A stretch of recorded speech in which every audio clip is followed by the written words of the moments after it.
Jai Ho. Subscribe the channel and press the bell icon. Would never miss updates from Charamangal.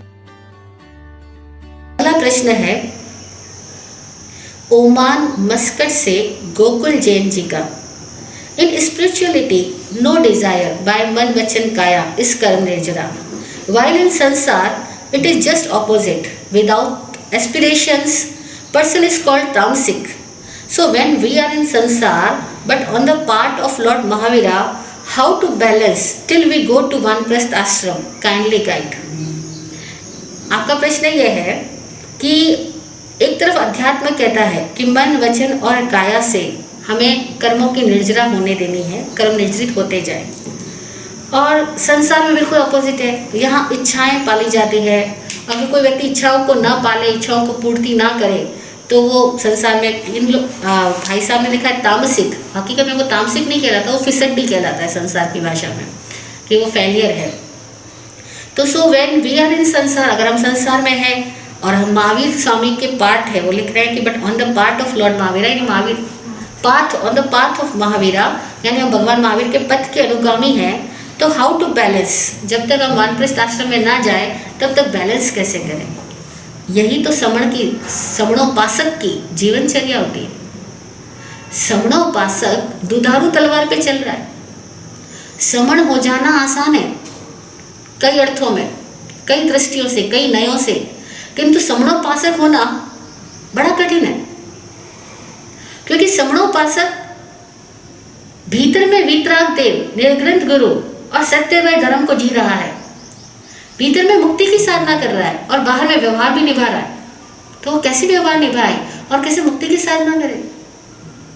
यहाँ पर समणोपासकों को, यानी गृहस्थ में रहने वाले, घर बार में रहने वाले, बाल बच्चे करने वाले, व्यापार करने वाले, आजीविका करने वाले सावक और साविकाओं को ये जीने की कला सीखनी होती है कि वो कैसे संसार में जिए, सारे काम भी करे और मुक्ति भी साधे. प्राचीन आचार्यों ने इस कला का ज्ञान हमें दिया है. मैं उन पूर्व अनुभवी ऋषि मुनियों की बात को ही आपके समक्ष रखती हूँ.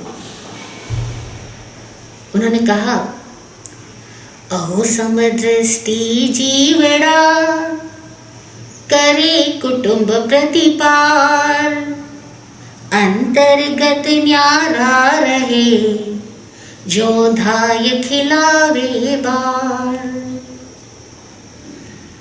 क्या कहा? अहो समदृष्टि जीवड़ा. अद्भुत है, प्रणाम है उनको, धन्य है वे जो सम्यक दृष्टि जीव है. करे कुटुंब प्रतिपाल, कुटुंब में रहते हुए कुटुंब की पालना करते हैं. उनकी इच्छाएं किसके लिए है? कुटुंब के लिए. उनका व्यापार किसके लिए है?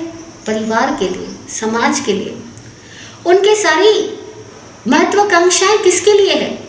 जिस संघ, समाज, समुदाय, घर, परिवार से वे जुड़े हैं, उन सबकी जरूरतों को पूरी करने के लिए, उन सबकी योग्यताओं को खिलने का अवसर देने के लिए समणोपासक की सारी महत्वाकांक्षाएं हैं कि मेरे से जुड़े हुए सारे लोगों की योग्यताओं को खिलने का सही प्लेटफॉर्म मिल सके, सही अवसर मिल सके.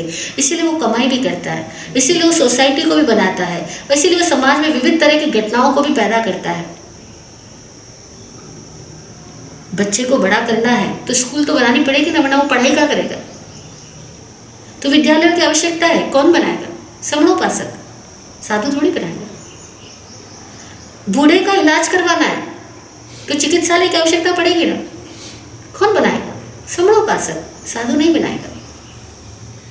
जानवरों को दाना डालना है, भोजन देना है, चारा डालना है, कौन डालेगा? समणोपासक. भिक्षुओं को आहार बहराना है, कौन बहराएगा? समणोपासक. वानप्रस्थी कमाई नहीं करते, केवल साधना करते हैं, उनके भोजन की व्यवस्था कौन जुटाएगा? समणोपासक. साधक, गृहस्थी. अब देखो, ब्राह्मण संस्कृति के अंदर में 4 आश्रम बताए गए: ब्रह्मचर्य आश्रम, गृहस्थ आश्रम, वानप्रस्थ आश्रम और संन्यास आश्रम. और वहां पर एक सवाल पैदा हुआ कि चारों आश्रमों में श्रेष्ठ आश्रम कौन सा है? यूं तो सभी श्रेष्ठ है, क्योंकि अगर ब्रह्मचर्य आश्रम ना हो तो विद्यार्जन नहीं होगा, और विद्यार्जन नहीं होगा तो योग्य समाज कैसे निर्मित होगा? और योग्य समाज ना हो, गृहस्थ अगर कमाई ना करे, गृहस्थ अगर सुंदर जीवन ना चलाए, तो उसमें से विकसित होकर के, मैच्योर होकर के लोग वानप्रस्थी कैसे बनेंगे? और अगर वानप्रस्थी ना होए तो संन्यास आश्रम कैसे बढ़ेगा? क्योंकि वही वानप्रस्थी तो कर संन्यास तो होंगे। और वानप्रस्थी यानी वन की तरफ मुख कर दिया है। चित्त की वृत्तियां अब आत्म साधना में लीन होने लगी है। बाहर से धीरे धीरे व्यक्ति संवरित हो रहा है, सिकुड़ रहा है और भीतर में विकसित हो रहा है, भीतर में फैल रहा है। वो वानप्रस्थ आश्रम है। और संन्यास्त जब वो समाधि की साधना करता है, अंतिम समय की साधना करता है, अथवा आत्मसत्य की शोध के लिए अपनी आदतन जिंदगी को भी छोड़ देता है, वह संन्यास आश्रम। यूँ तो चारों महत्वपूर्ण है, लेकिन चारों में सर्वाधिक महत्वपूर्ण है गृहस्थ आश्रम। ब्राह्मण संस्कृति कहती है गृहस्थ आश्रम सर्वाधिक महत्वपूर्ण है, क्योंकि उसको भोग और योग दोनों को साधना है। उसको आवश्यक भोग भी करना है और इतना संग्रह भी करना है कि ब्रह्मचारियों को भी भोजन दे सके, क्योंकि ब्रह्मचारी खुद कमाई नहीं करते। वो ब्रह्मचारी यानी वो विद्या अर्जन कर रहे, विद्यार्थी है। अगर वो कमाने लग जाएंगे तो विद्या का शोध प्रबोध कौन करेगा? सन्यासी कमाई नहीं करते, वानप्रस्थी कमाई नहीं करते, तो कमाई कौन करेगा? गृहस्थी तो करेगा। तो गृहस्थ है जो तीनों आश्रमों का आधार बनेगा, तीनों आश्रमों के भोजन की व्यवस्था जुटाएगा, विश्राम की व्यवस्था जुटाएगा, वस्त्र उपकरण जुटाएगा, वो गृहस्थ जुटाता है। तो इसीलिए सर्वाधिक भार जिम्मेदारियां इस गृहस्थ आश्रम की है। लेकिन वो गृहस्थी प्रॉपर तभी कर पाएगा जबकि पहले उसने ब्रह्मचर्य आश्रम के अंदर अपनी शक्तियों का जागरण करना और शक्तियों का सही विनियोजन करने की कला सीख ली है। ब्रह्मचर्य आश्रम में व्यक्ति अपनी शक्तियों को जागृत करता है, ज्ञान विज्ञान कला को विकसित करता है और उसका सही दिशा देना सीखता है। और गृहस्थ आश्रम में आकर के वो अपनी अभिव्यक्तियों से समाज के अंदर नई सृजनात्मक प्रक्रियाएं करता है, वो प्रोडक्शन करता है, क्रिएशन करता है। तो आपका सवाल उचित है कि हम संसार में रह रहे हैं और अब यहाँ पे रहते हुए हम बैलेंस कैसे करें? तो यहाँ ध्यान दो, आपको बैलेंस करने के लिए 12 अणुव्रत की साधना दी जाती है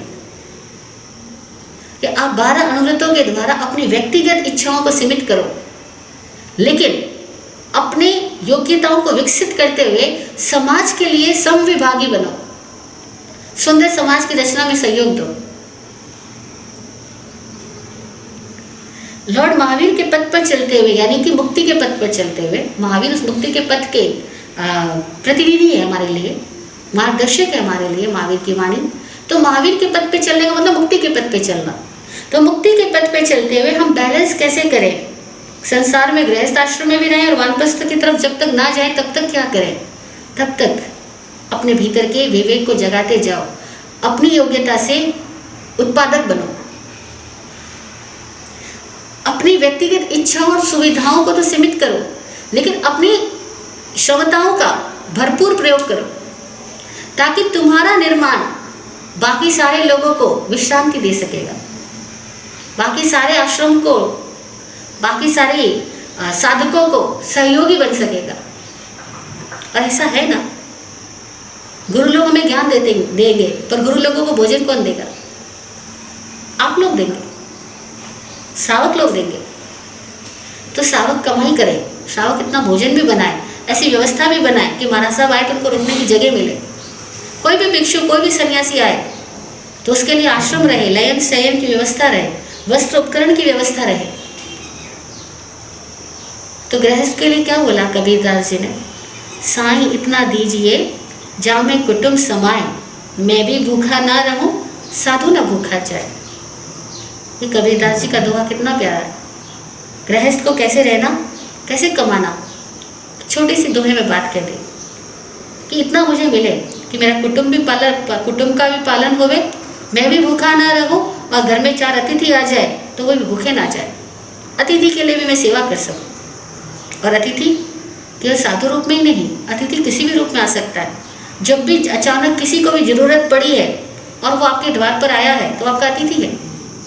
आपको कॉलिंग हुई है तो अतिथि है। जैसे अभी कोरोना वायरस के टाइम में कितने लोगों ने अपने संचित धन को, संचित वैभव को मानव समाज की सेवा के लिए समर्पित किया, गांव गांव नगर नगर में, तभी तो कितने लाखों लोगों को भोजन मिल पाया।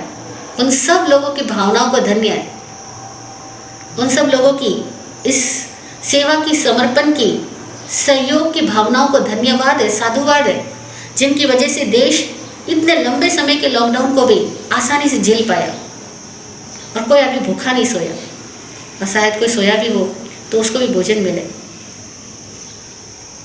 ये सब गृहस्थी तो कर पाता है। इसीलिए गृहस्थ को क्या करना होगा? दोनों चीज़ों का साधना है। भीतरी अवस्था में लालच, अभिमान, क्रोध और कपट, इन चारों को हटाते जाना है, हटाते जाना है। अपनी आत्मिक शुद्धि करनी है। अपने आत्मिक शुद्धि पे कोई समझौता नहीं है। आत्मा की शुद्धि करते जाओ। आत्मा की शुद्धि में चार ही हमारे वो तत्व है, बाधक तत्व, जिनसे हमें जागरूक रहना है। क्रोध, क्रोध में काम समाहित है। कामना क्रोध एक ही है, क्योंकि कामना की अपूर्ति होने पर ही क्रोध आता है। तो क्रोध काम एक बात है। मान यानी अभिमान, घमंड, और माया यानी कपट, झूठ, बेईमानी, रिश्वतखोरी, चोरबाजारी, सब माया है। और लोभ यानी लालच, और लालच यानी सब समझते हैं ग्रीड। लोभ का कोई थोप नहीं, कोई पार नहीं। इन चारों से सावधान रहना, इन चारों को हटाते जाना, साधना करना कि चारों कम होते जाए।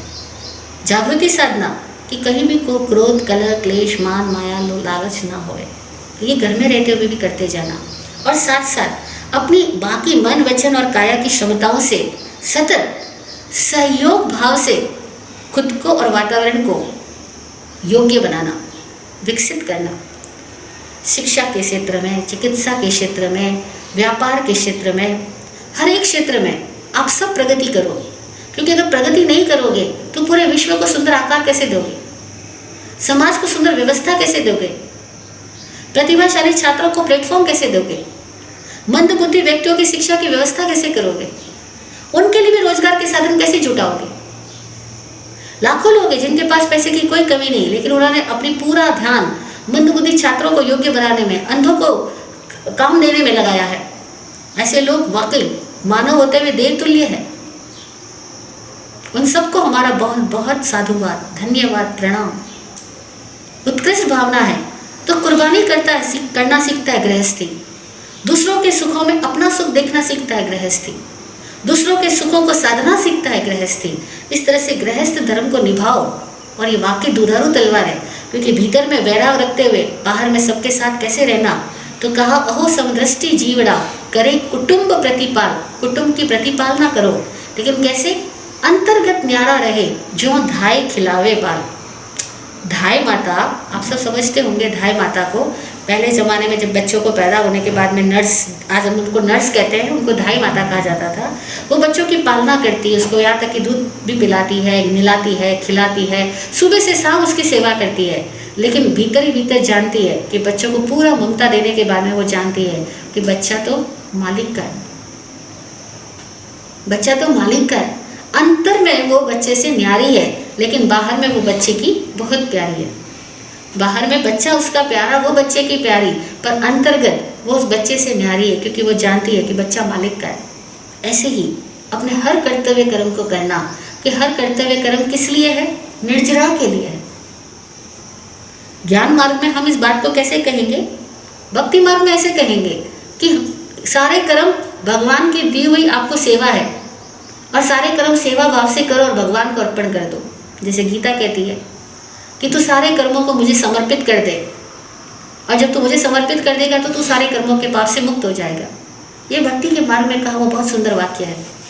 और ज्ञान के मार्ग पे इस वाक्य को हम ऐसे कहेंगे कि सारे कर्म कर निर्जरार्थ करो, क्योंकि जिम्मेदारियां पूरी करने से कर्मों की निर्जरा होगी, संबंधों को निभाने से संबंधों की निर्जरा होगी, संबंधों को तोड़ने से, मुख मोड़ने से निर्जरा नहीं होगी, संबंधों को सही तरीके से निभाने से संबंधों की निर्जरा होगी। अक्सर लोग संबंधों की निर्जरा करने के लिए संबंध तोड़ देते हैं, संबंधों से मुख मोड़ देते हैं, संबंधियों को उनके हाल पे छोड़ देते हैं, पलायन कर जाते हैं। वे हकीकत में संबंधों की सही नजरा नहीं कर पाते। एकांत बात मत समझना, अनेकांत दृष्टि से समझना। इसका मतलब ये नहीं कोई दीक्षा ना ले। अगर वैराग्य जग गया है तो दीक्षा लेगा, और दीक्षा लेते हुए सबके आगे लेके दीक्षा लेगा, तो वह वो संबंधों को तोड़ नहीं रहा है, संबंधों को नए आयाम पे विकसित कर रहा है। आत्मीयता विकसित करेगा, लेकिन भौतिक तल पे दूरी बनाएगा, लेकिन आत्मा के तल पे कोई दूरी नहीं। तो समझने की बात यह है कि गृहस्थ कैसे रहे संसार में, अंतर्गत न्यारा रहे, जो धाय खिलावे बाल। तो कर्म निजरार्थ सारे कर्म करो, दान सेवा पूजा तप जाप अनुष्ठान तीर्थ यात्रा सब कुछ कर्म निर्जरार्थ होने दो, किसी लोभ लालच में मत करो। हाँ, बिजनेस करना है तो उसको धर्म से मत जोड़ो कि आपको धर्म करने से बिजनेस बढ़ जाएगा, जैसे कि लोगों की मान्यता होती है, तीर्थ यात्रा करने जाऊंगा तो व्यापार बढ़ जाएगा। ये सब मत करो। धर्म क्षेत्र में बिजनेस की बुद्धि मत लगाओ। बिजनेस के नैतिक तरीकों से करो।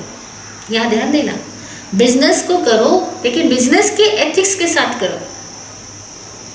अन्यथा बिजनेस करते हुए लालच में चले गए तो लालच क्या होगा, एक बार आपको ऊपर उठाएगा, मतलब रोड से करोड़पति बनाएगा और फिर वापस करोड़पति से रोडपति बना देगा। लालच से मत जाना, बिजनेस के एथिक्स के साथ चलना।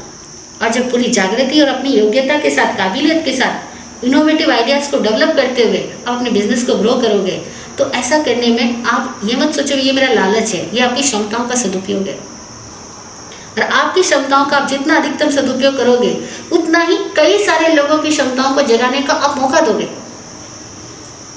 बहुत सारे लोगों का रोजगार उपलब्ध कराओगे, बहुत सारे लोगों का सुविधा साधन जुटाओगे। और जब वो पैसा आपके पास अतिरिक्त खूब पैसा आता है, तो उस अतिरिक्त पैसे से मानव समाज के लिए बड़े बड़े कार्य कर पाओगे। जो मात्र अपनी ब्रेड बटर की ही सोचता है, वो कैसे बड़े विश्वविद्यालय खोलेगा, कैसे चिकित्सालय खोलेगा, कैसे दानशालाएं खोलेगा, कैसे अतिथिशालाएं खोलेगा, कैसे धर्मशालाएं खोलेगा, कैसे मंदिर आदि स्थानों को आदि का निर्माण करवाएगा। सोचो ना। तो भी प्रैक्टिकल आपकी इच्छाएं व्यक्तिगत भोग के लिए नहीं हो। तेन त्यक्तेन भुंजेथा मां वृद्ध कस्यस्मिन् धनम। ईशावास्य उपनिषद कहता है गृहस्थ में रहते हुए मुक्ति की साधना कैसे करना। तो वहां वो सूत्र देता है कि तेन त्यक्तेन भुंजेथा मां वृद्ध कस्यस्मिन् धनम। ये ईशावास्य उपनिषद का दूसरा ही श्लोक है कि कुर्वन्ने वेह कर्माणि जिजीविषेत शतम समा, कि कर्म करते हुए 100 साल तक जीने की इच्छा रखो। उपनिषद का ऋषि कहता है कि 100 साल तक कर्म करते हुए जीने की इच्छा रखो, यानी जीवो तब तक कर्म करते रहो, निकम्मे मत बनना। वो उपनिषद के ऋषि का दृष्टिकोण है ये जीवन को जीने का। फिर आगे क्या कह रहे हैं कि त्याग पूर्वक भोग ग्रहण करना, यानी सबको देना, सबके लिए कुर्बानी करना, सबके सुख साका उपजाना, फिर आपके लिए आवश्यक भोग ग्रहण करना। और माँ गृद्ध कस्यस्वित् धनम, किसी अन्य के धन पर कभी गृद्धता मत रखना, किसी अन्य के धन को हड़पने की इच्छा मत करना, लालच मत करना, चोरी मत करना। तो गृहस्थ में रहते हुए मुक्ति सार हो गए। तो कमाने की मनाही नहीं है, लेकिन अभिमान और लालच की मनाही है। कमाओ, संविभाग करना सीखो। मुस्लिम धर्म में बात आती है जकात और खैरात करना सीखो। अपनी कमाई का वो लोग 40% तक हिस्सा सामाजिक कल्याण कार्यों में और धर्म के लिए दान करते हैं। तो बहुत बड़ी प्रेरणा है, हर धर्म संस्थापकों ने दी है हमें। जैन धर्म अतिथि संविभाग की बात करता है। तो विस्तार से 12 व्रतों को हम कभी और समझेंगे, लेकिन संक्षेप में समझो कि भीतर में कैसे जीना, अंतर्गत न्यारा रहे, जो धाय खिलावे बाल। मालिक की आज्ञा है इसलिए कार्य करो। कर्म निर्जरा के लिए कर्तव्य उपस्थित हुआ है, और प्रत्येक कर्तव्य को कर्तव्य की भावना से करने वाला व्यक्ति कर्मों की निर्जरा ही करता है। जय हो, सब मंगलमय हो।